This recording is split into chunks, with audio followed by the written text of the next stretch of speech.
السلام عليكم ورحمة الله وبركاته أصحابتي إذا أبدا السلام يا دمانتين مال قصة أدمر اللي كجوكتان هالكاد نقدر وانا يسان وهاترك أوفيشيال حقيقة سفر يرقابا سود إن شاء الله أنكو قاري دون مقالة مقدشو waxaana rabnaa inaan follow ka sameeyno si idinku aan idin la wadaagno safarkii aan kaga soo ambabaxnay magaalada Hargeysa si aan u gaarno caasimadda Soomaaliya ee Muqdisho insha Allah Djibouti ayaan hadda raacinaa waana fadhinaa ilaahay ahayno fududeeyo insha Allah waxaan soo geli doonaa channelka marka aan tagno magaalada Muqdisho insha Allah aad baan idin salaamayaa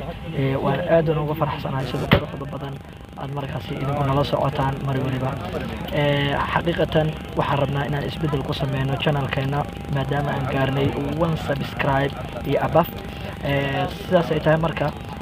mar waliba waxa fiican dadka kuugu xiran in ay ka helaan xaqiiqatan dadyo fara badan baa ila taliya si qurux badan wax badan ay sameeyaa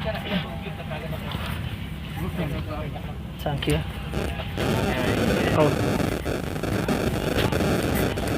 wax baa la marsanaya dee karoonahii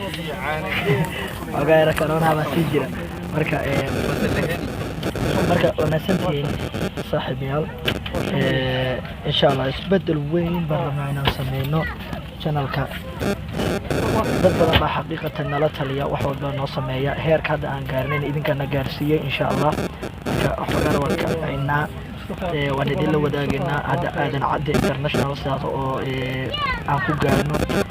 magaalada Muqdisho soo ay insha Allah isbedelkan hadda ayuu imaan doonaa insha Allah maadaama soo socda channelka waan waali doonaa waxaan ka wada barnaamijyo aad u xiiso badan oo idinku idin xiiso geliyaan idin soo bandhigi doonaa annagoo rabno mar waliba dhanka wanaagga inaan fiirino mar waliba waxa fiican qofka markuu wax soo bandhigay wanaagga dhankiisa soo maro marka waa maasantihiin asxaabay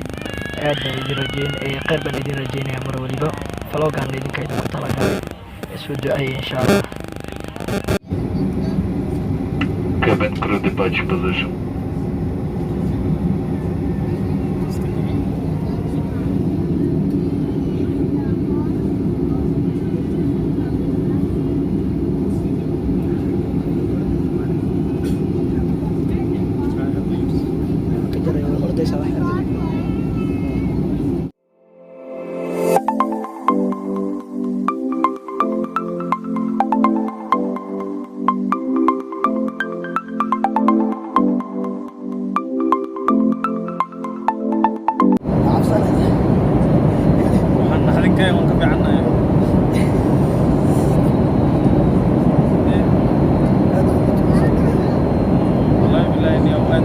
ديالتكم صلاة إن شاء الله قاعدين نصلي عنا والله